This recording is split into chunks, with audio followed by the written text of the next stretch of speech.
Sa halip na manatiling sentro ng usapin ang malalim na aligasyon ng korupsyon sa mga flood control projects, pansamantalang nauwi sa biro ang isang bahagi ng pagdinig ng Senate Blue Ribbon Committee.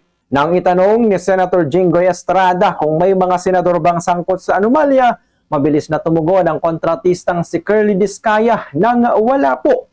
Agad naman itong sinundan ng pagbibiro ni Committee Chairman Rodante Marcoleta ng Safe Ka Na.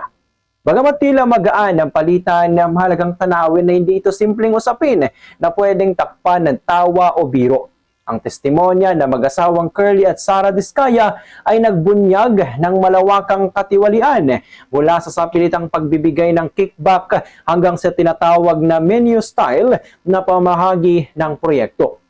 Seryosong paratang ito na nagsasangkot ng ilang mambabatas at opisyal ng DPWH kung saan milyon-milyong pondo ng bayan na nakataya.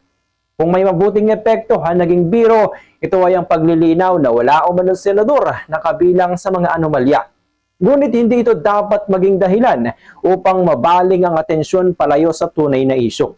Ang pagbibigay halaga sa formalidad ng pagdinig, gaya ng agarang kahilingan ni Estrada na burahin sa record ang naturang biro, ay isang paalala ng investigasyon kundi isang mahalagang hakbang upang makamit ang hustisya.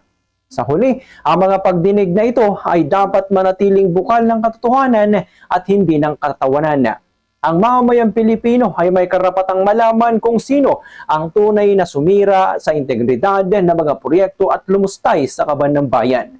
Ang bawat biro, gaano man ito kagaan sa ating pandinig, ay may bigat kapag nakataya ang tiwala ng taong bayan. Yan ating Bombo News Analysis. Ako inyong lingkod, Bombo Jason Felina. Basta Radyo, Bombo!